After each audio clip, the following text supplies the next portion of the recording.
Hello everyone, I'm recording this video on flow-induced vibration. It will, it will be a great learning material for beginners as I will explain it in as much detail as possible. Even for my zero foundation grandma can learn it. I will speak English with Chinese subtitles during this explanation. It will help both international students in our group and Chinese students learn academic English on FIV.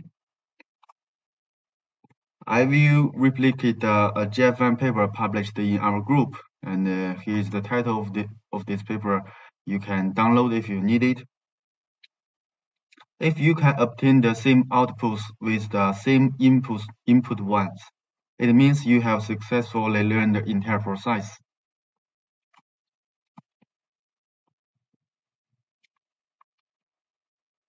Here is the disk we are going to replicate. The lecture will be divided into the following sections. First, we will introduce the related parameters. Then we will build a grid with iSIM. Obviously, there are a lot of apps which can build the grids. It has the same function as iSIM, like Hypermesh, Gambit. My suggestion for you to choose your apps is that you better select the one who you learn from. Select the one the same as who you learn from. Just like if you want to learn from me, I use SIM, then you use SIM. That is. Then I will teach how do we read the UDF function code. We will use a 6DOF function. Then we will set up with Fluent. Then we deal with the data. After this step, there will be several hours waiting for the results. Then if we get the results from the Fluent, we will deal with the data, output it from the Fluent with MATLAB code. And also we can generate the contours and animations with TechPlot based on the results from the data output from Fluent. And our object is a 2D square cylinder with single degree freedom. It can only oscillate from the cross flow direction at the Reynolds number 170 and the mass ratio equal to 5 and reduced velocity. Here we could select the UR equal to 4. There may be several questions like why the Reynolds number is 170. That's because if the Reynolds number is too slow, there may not be the galloping branch. If it's too slow, there's no galloping branch. If the Reynolds number is too large, it may not be a 2-dimensionless cases. It might be a 3-dimensionless cases. That's why here we select the Reynolds number 170. And for the reduced velocity, the UR, I suggest you to choose at least 3 UR. Like here, we can take UR equals to 4 as example. Then you better try UR equal to 10 and 24. These 3 URs represent the inertial branch, lower branch, and galloping branch. After watching this video, you will be able to simulate any shape, whatever is a square cylinder, circular cylinder, or a rectangular, triangular, any shape you like. Then also if you learn how to solve the 2-dimensionless cases, you will know how to deal with the 3D cases. And so that's the degree freedom. Now we take the single degree freedom as the example, but after that you can do the double degree of freedom for 2D cases, or there are totally 6 degrees of freedom in nature. You can select what you need. Of course, the operating the conditions, which means the UR condition, UR, M star, Reynolds number. Yeah, that is. Here are something I would like to introduce that For both the papers and operations, there are input parameters and output parameters. The input parameters are up to us, while the output parameters are the simulated results. However, parameters in a research paper are often dimensionless, like they didn't tell you what is the velocity for the uniform flow. You can also find the UR, RE, M star. They are all dimensionless parameter. This is because that for an elephant and an ant, 1 meter means completely different things. So therefore, the dimensionless spring damping mass system should look like this. That's the dimensionless equation, and this is the dimensional equation. When we simulate, we need to convert the dimensionless input parameter from the paper into the dimensional input parameter for operational use, then get the simulated dimensional output parameter, and finally convert them into the dimensionless output parameter and compare with the results in the paper. Here we choose the air as our fluid here. Also, you can choose the water, just to change the density and the viscosity correspondingly. You can even build a fluid as you like you can set the rho equal to 1, because 1 is simple, it's easy to calculate. It does not matter, only if the dimensionless parameters are correct, and that's enough. Here we set the density and the viscosity of the flow like this. This comes from the air, and L represent the length of the square cylinder. If you want to simulate a circular cylinder, you can use D as the diameter of the cylinder. Here I use L, but in the paper, the author used the D. You know it. That's enough. And then the Reynolds number is defined like this. We can get the velocity of the flow, the incoming velocity of the flow with unit. And the mass ratio is displayed here. The mass ratio is the ratio of the cylinder mass to the fluid mass. And the fluid mass is the volume times the density. For a square, the volume is m squared.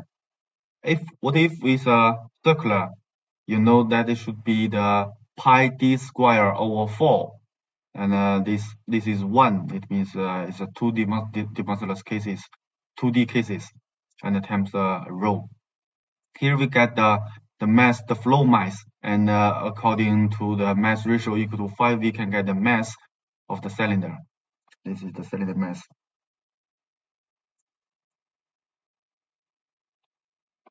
And also the reduced velocity. The reduced velocity is a function of u and Fn. Some people do the experiment, change ur by changing u, but that also changes Reynolds number.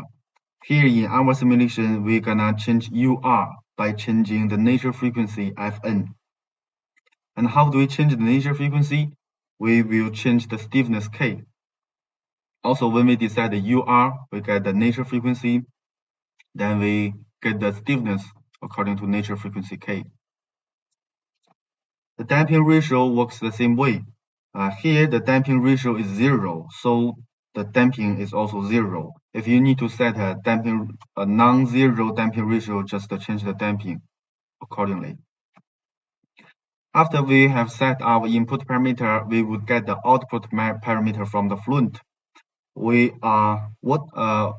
output parameter from the fluent, and the output parameter from the paper we can find they are A star, Fs over Fo.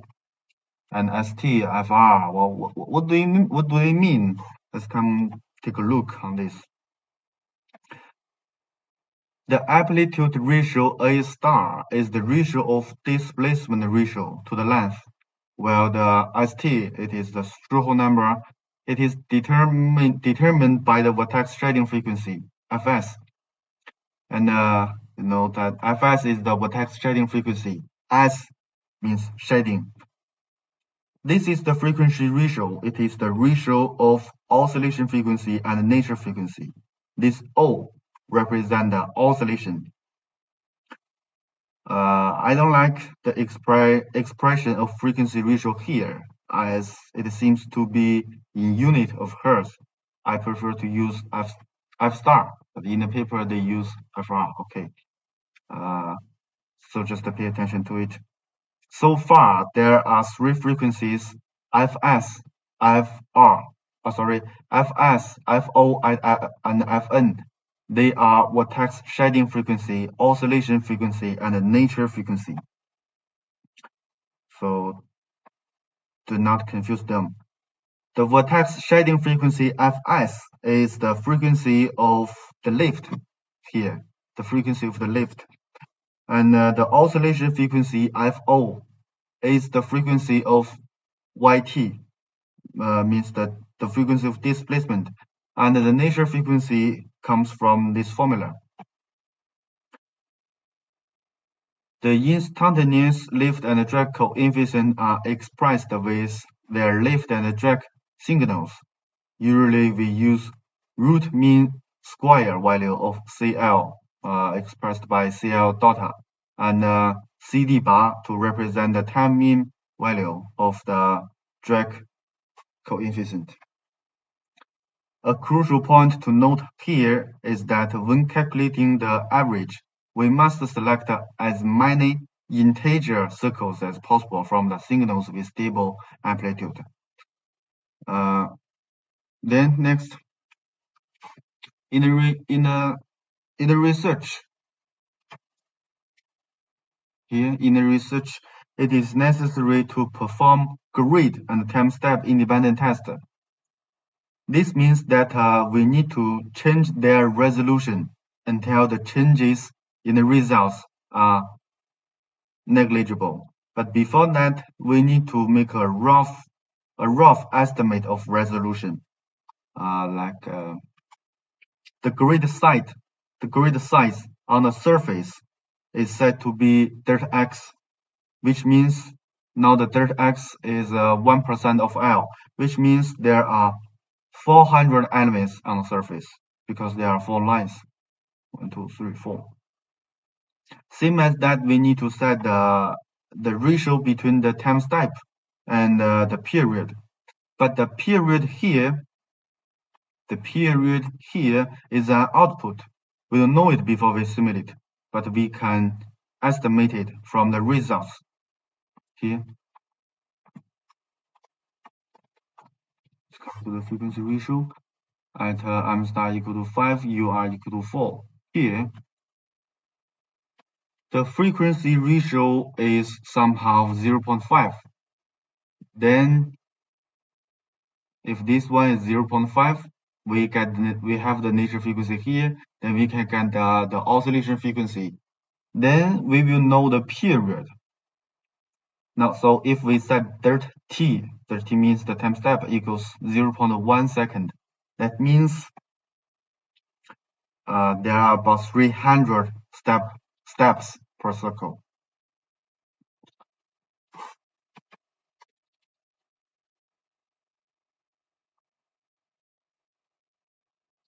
Here, I don't think it is a good idea to simply introduce the grid with this total number and time step with how many seconds. Because if I set the delta s as 0.005, it will be 7,000. The ratio would be 6,000. Sorry, the ratio would be 6,000, which means there will be 6,000 steps per circle, which is too large.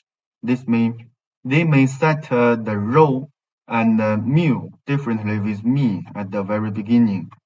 So for the time step and the grid, the resolution it happen to be. It's not necessary to set the resolution the same as the literature. So here is the here is the parameter introduction, and that's the first section. Next, we will go to the mesh part.